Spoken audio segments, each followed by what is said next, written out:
This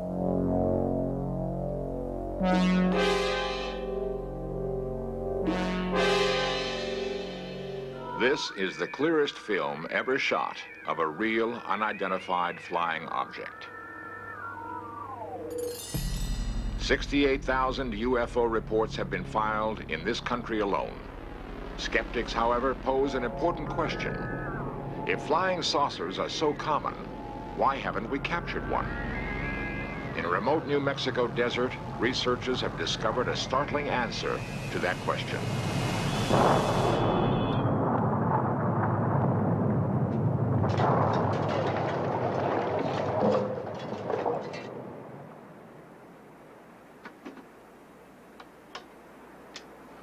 A persistent rumor holds that the United States government has recovered and is concealing fragments of alien spacecraft.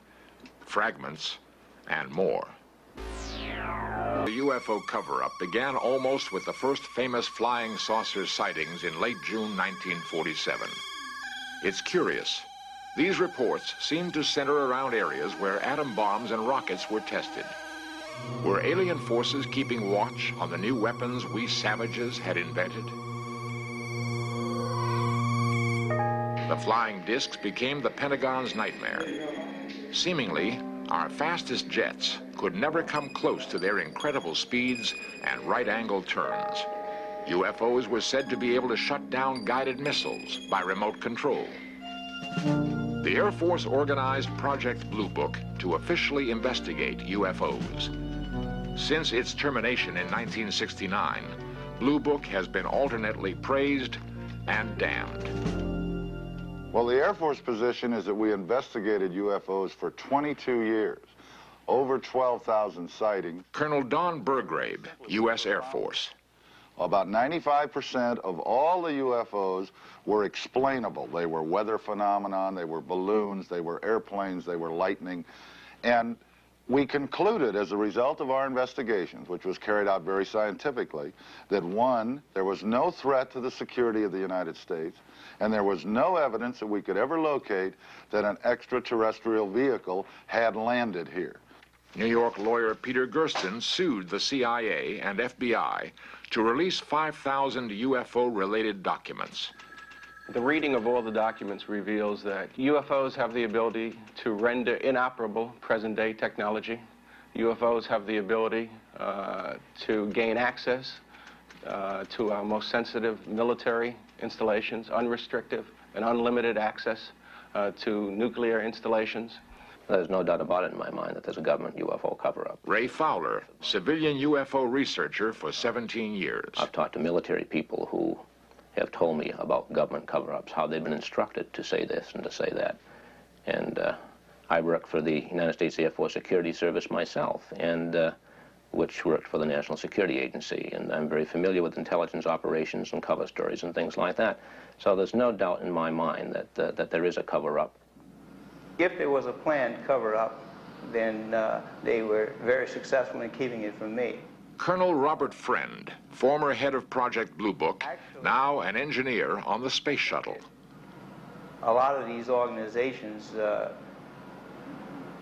decided that there was a cover-up because the Air Force didn't pursue these sightings to what they considered the ultimate conclusion.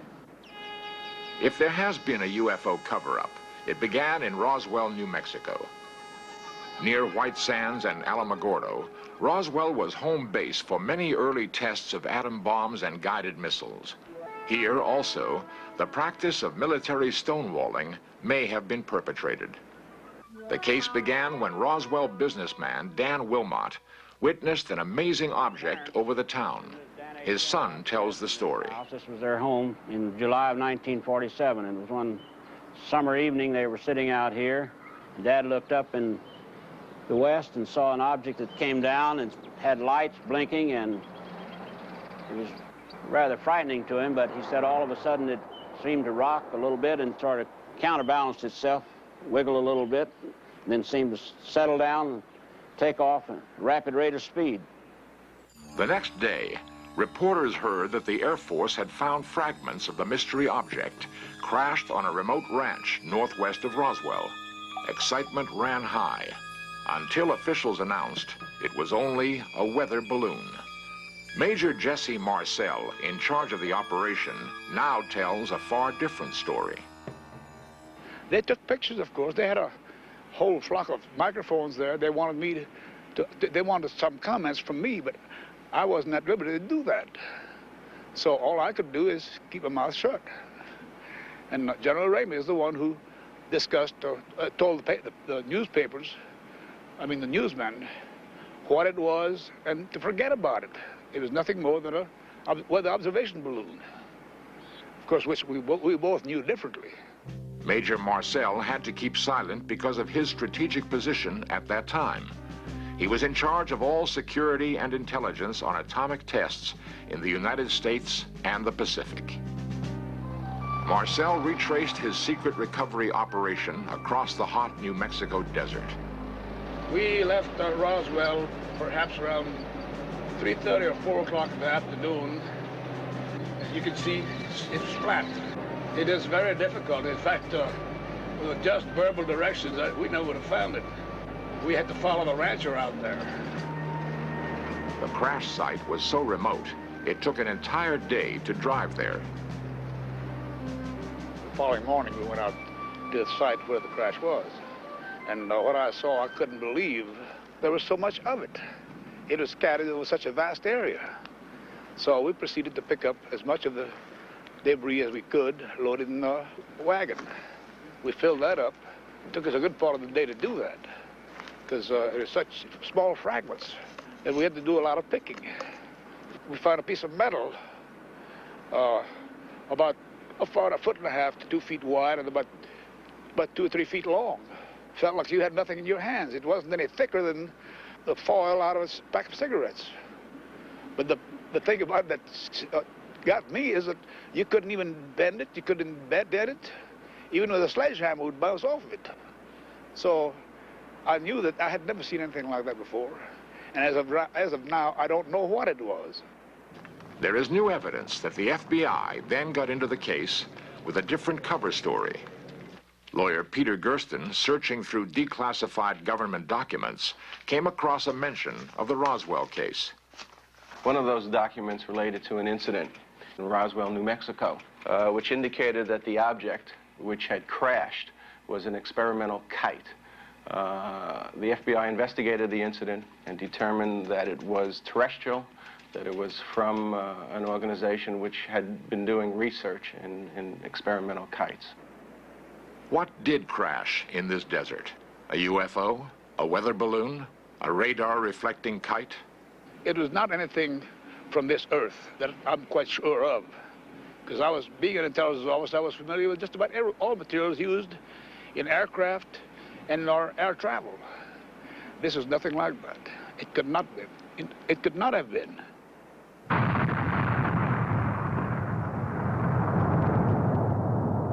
To develop the first atomic bomb, the Manhattan Project was our first totally secret military operation.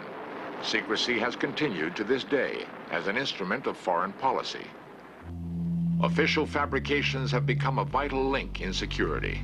We never admitted such a spy plane as our U-2 existed, until the Russians managed to shoot one from their skies.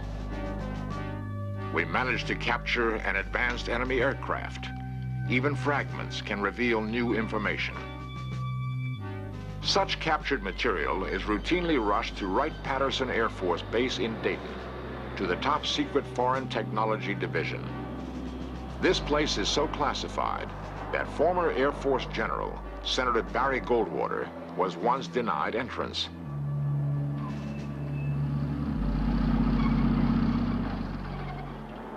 For 30 years, rumors have spread about Wright-Patterson Air Force Base.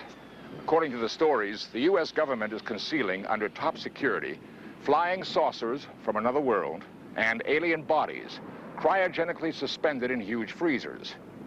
Such rumors could be easily dismissed, except that UFO researchers have gathered information leaked from military sources, sources who claim to have seen the craft and the bodies. The stories and rumors all mention a mysterious Hangar 18 as the ultimate repository. In Search of cameras were the first allowed to photograph inside this hangar. Is it possible that here in Hangar 18, highly secret activities once took place? What evidence of a cover-up might we hope to find?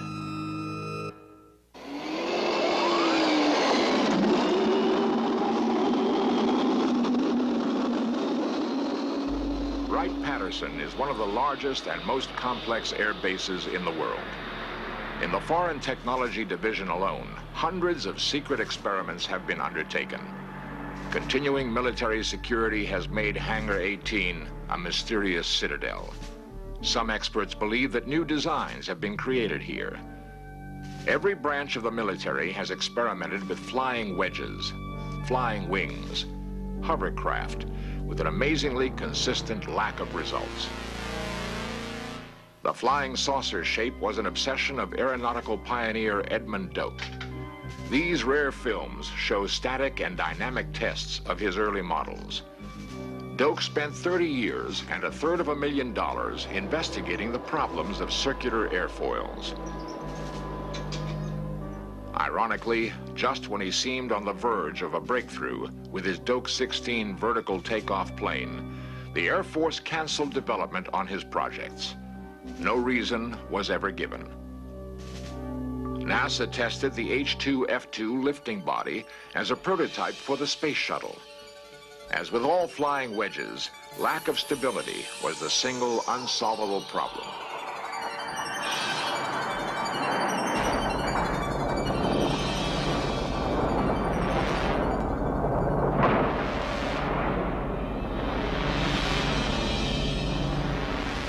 We are unable to confirm a single successful test of a manned flying saucer. Yet, the effort continues. Why? Does the government have some reason to pursue this quest? A reason they're keeping secret? From Wenham, a suburb of Boston, comes an eyewitness account which could explain this continued military fascination with flying saucers. Ray Fowler, one of the most respected civilian UFO investigators, is also author of 2 bestsellers in the field. Because of his stint in the Air Force Security Service, he finds himself still vulnerable to government pressure. I work for a company that designed and built a major weapon system. And because of connections within the company, because of connections with Dr. Jalen Hynek, who was an Air Force investigator for many years, I came across information that indicated that this major weapon system, as well as others, had been disrupted by UFOs. And I gave a story to a national newspaper, the Christian Science Monitor, which published this story. Within an hour after this particular paper was out, the Strategic Air Command had called my company. And the following day, the Pentagon called the company and threatened to send a letter of displeasure to the company if something wasn't done about my making these things public. Because of similar pressures in his own work, a friend of Ray's had kept quiet for 27 years with an amazing story. Ray tried to convince the friend to tell his story on In Search Of. I know it's been several days now, and I've been waiting for you to call me on this, but have you come to any conclusions? The man finally agreed, for the first time, to talk, but only under strict conditions. I can assure you that your name will not be used. They made up a name, Fritz, to protect the witness's true identity. And I think the best place to do it probably would be in my planetarium away from the kids and the telephone and things like that. Waiting for his friend to arrive, Ray nervously fiddled with his telescopes. He remembered his extensive investigations into the man's reliability as a witness. In the case of Fritz, I started in 1973, went all the way back through the various companies he worked for, right back to Wright-Patterson Air Force Base, talked to people he worked with, and they all gave him a very clean bill of health, a reputable man, honest man, not the type that would fabricate a hoax, and a very efficient engineer manager.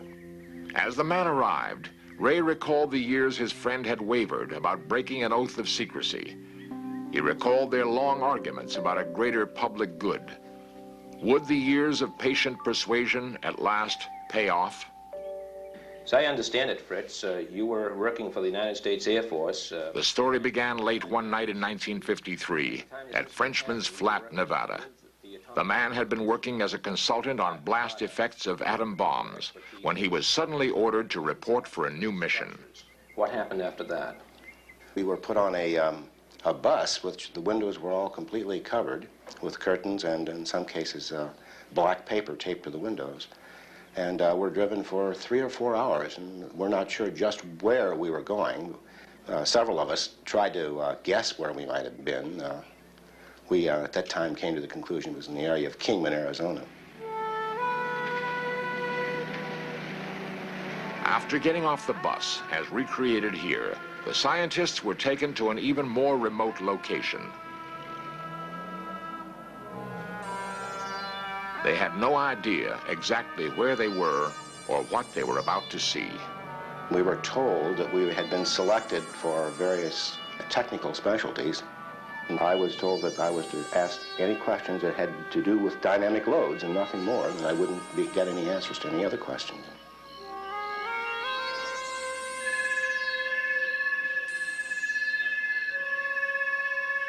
It looked like 2 saucers, I would call it, one on top of the other, inverted, probably 25 to 30 feet in diameter.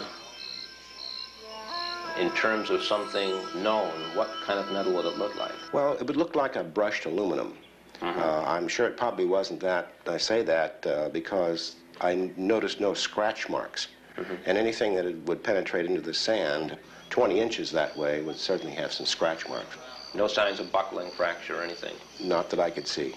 I accepted it was probably some United States government vehicle, a highly classified vehicle. In fact, we were told that that's what it was.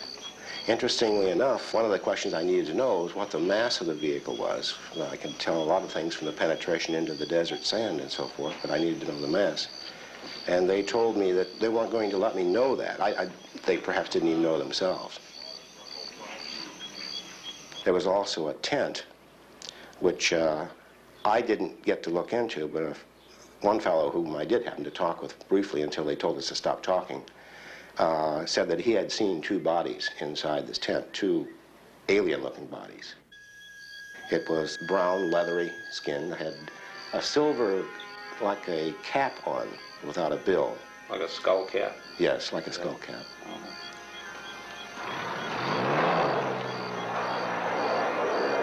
I realized what this really started to mean, but I also at the same time realized probably why the government was keeping it classified. There are a lot of things that could be changed by our culture or religions. There are a lot of things that could be affected by the release of information like that at that particular time. Like many other UFO stories, this also concludes with the recovered craft taken to Wright-Patterson Air Force Base. Cameras are normally prohibited there, but In Search of was allowed to photograph certain declassified areas. We found there actually are huge freezing chambers inside the legendary Hangar 18.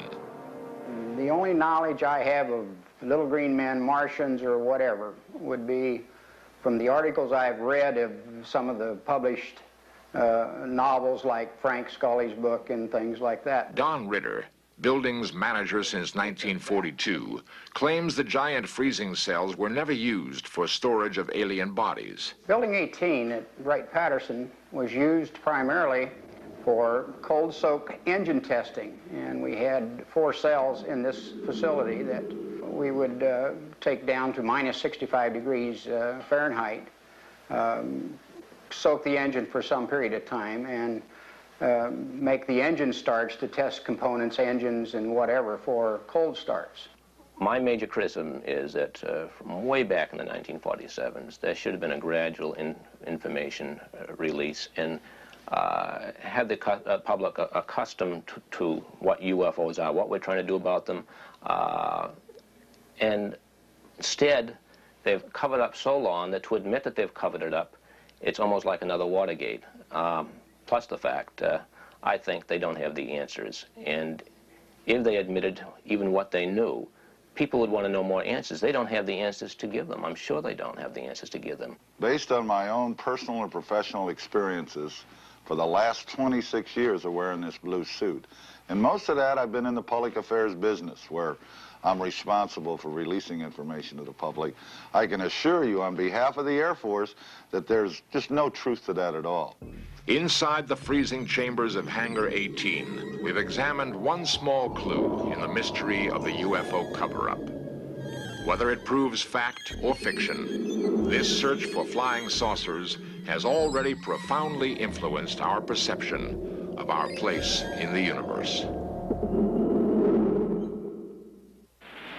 Colonel Robert Friend, former head of Project Blue Book. I believe that speculation and a scientific approach to it can't live together. I would feel that there were, in lots of instances, cases that had potential scientific pay dirt that possibly should have been pursued further.